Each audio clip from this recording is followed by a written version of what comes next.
Hi, everyone. It's me, Tim. Today, I want to finish my series on challenges that game developers face by talking about the challenges that artists face. And I almost didn't do this one because I know this is going to be hard to believe, but me, a colorblind programmer by training, have never done art in a computer game. I tried. I tried to put a mouse cursor into rags to riches, but it was caught, and people pointed out this is a horrible mouse cursor. I thought it was pretty cool, and it was removed. I've never tried to slide any of my art in since that I remember or will allude to. However, for 42 years, I have watched what artists go through. I have worked with a lot of artists in every capacity, from junior artists up to the art directors. And I even started a company, Troika Games, with two artists who were also really good at scripting and design. And eventually, they're now, like, Leonard is more known as a narrative designer, and I think Jason is best known as a designer more than their art. But they're good artists too.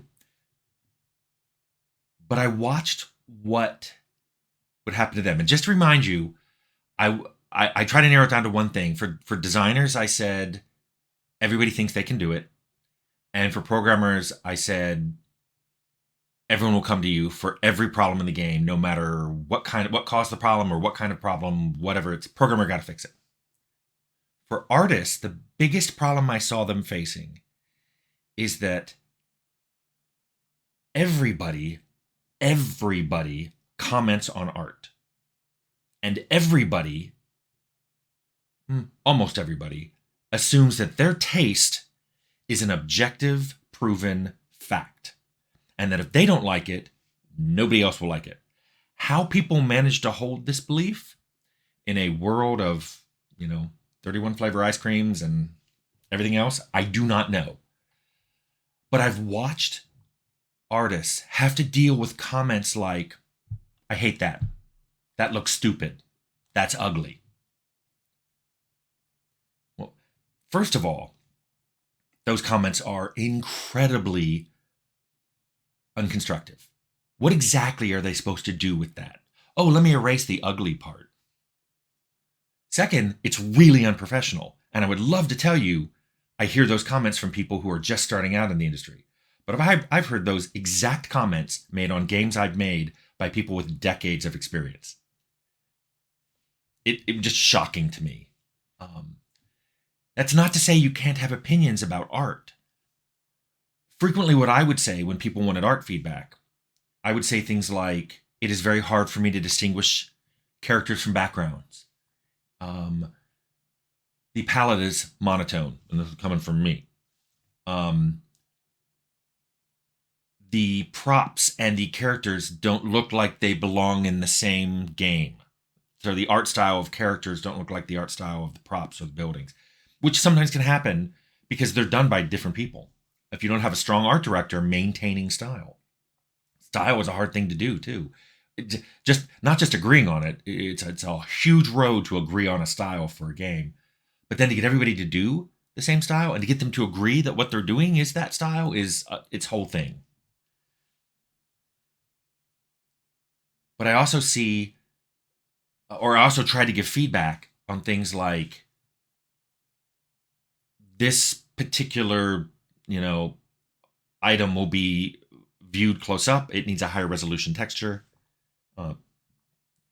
as opposed to props that are really tall and our game doesn't have flying. So go ahead and skimp on the tops. Doesn't matter.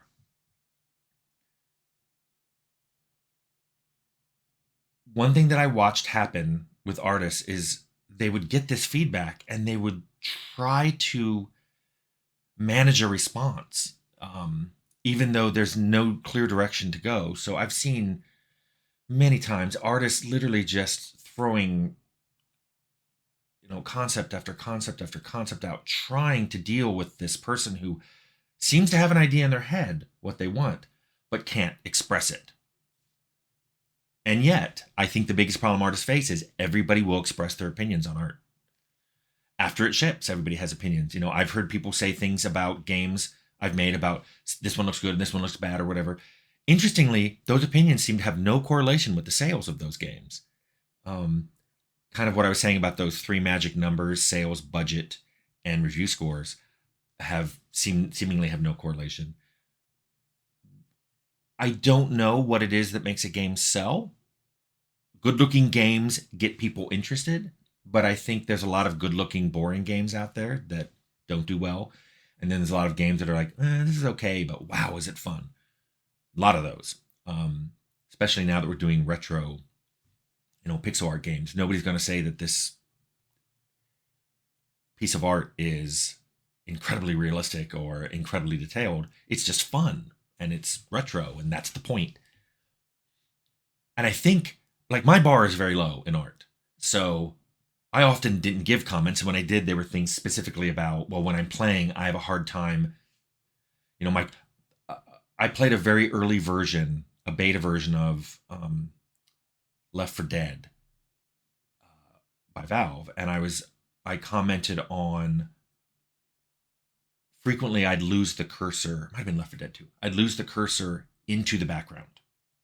And I suggested just put a black outline around it, or at least check to see what all your backgrounds are and don't make the cursor that color. Lots of things like that. And by color, I mean in the HSV space, don't make their V's very similar. Different values things, no matter what their hue is. If the value is different, most colorblind people can see it. So I gave feedback like that. I didn't say things like cursor's dumb or game is dumb, because you can't act on that. And I think that's why I would give useful feedback on the gray box levels. I mentioned in a previous video that we often do early builds of the game with gray box because we don't have any art yet. So buildings and props are cubes, and the creatures tend to not be animated and in T poses. But you're putting in the early system mechanics and testing, like, does jumping distance feel right? Do the views I see from different parts of the game, does it make sense that I can see that cave from the town? What are the elevations like? Those are things you can resolve in gray box. But a lot of people I've worked with can't do that. They constantly go back to the art, and we're like, we're not talking about art here. There's no art. It's not just. And because of that, their feedback on the other things we're looking at, like the system mechanics or the layout, degrades. They don't like it. Yet give them the exact same level with the correct art, suddenly it's all good. Those mechanics are great. These views are great. It's very hard because an artist has to figure out how to process all this. It's not a pleasant thing to do. Keep in mind, too, that artists are working under a lot of limitations that are imposed by either the engine they're working on or what they're targeting. So they may have a limited number of textures or, polygons, or the textures may have a limited maximum size. The color palette may have already been picked. So now they've got to make things that people didn't think about when the color palette was picked. This is less of an issue now that we have giant color spaces. But these are all things that artists had to and have to worry about. In addition to everything else, they're trying to make a good piece of art. They're trying to make a model that looks proportionally correct, given the restrictions of poly count. They're trying to make it animate well, given a limit of what memory their animations have to fit in, how many channels they have, can they do split body if it's writing something. All these things that are usually provided for them by programmers or the design is specified, and they've now got to work under these restrictions. Throw on top of that modern games are far more into having accessibility and diversity of characters that you can play and see in the game. And all of that heavy lifting falls on artists. They have to make all those different characters, and they have to make them look good. And for accessibility, they have to worry about color blindness, which, I was always on the UI team about, or anything, or just fonts. It's like, oh, that one font you made doesn't scale well. Figure it out. Work it, make it work. Come with your fonts. And then fonts for different languages. Especially if you're making a font for a language you don't speak. That's always fun. These are just all things that artists they don't do all the work there, but they carry a big brunt of it. This just falls on their plate, which is stuff they probably didn't think of when they were in art school and they're like painting something or drawing something, and then later on they get a job and they're like, hey, this isn't going to work because this kind of art won't work. China had a restriction. I don't know if they still have it, but you weren't allowed to see bone in characters. So skeletons had to be fleshed out zombies. If someone's arm got cut, you couldn't see the bone. You could see a cut, and you could even see blood. And but Germany didn't want blood, so things had to leak green goo or oil or something. These are things that usually, to get the game working in different regions of the world, again, fell back on art to do that kind of heavy lifting. And that was just something that I noticed. The artists get all their stuff done and they think they're done. They're not done. I'm sure that there's a whole bunch of things I haven't thought of because I actually haven't been an artist. So I expect comments on this. I just wanted to kind of complete this triad of game developers, designers, programmers, and artists have a unique challenge they face. And I didn't want to leave artists out of that discussion. So that kind of completes this triad of videos, and I'll move on to something else tomorrow.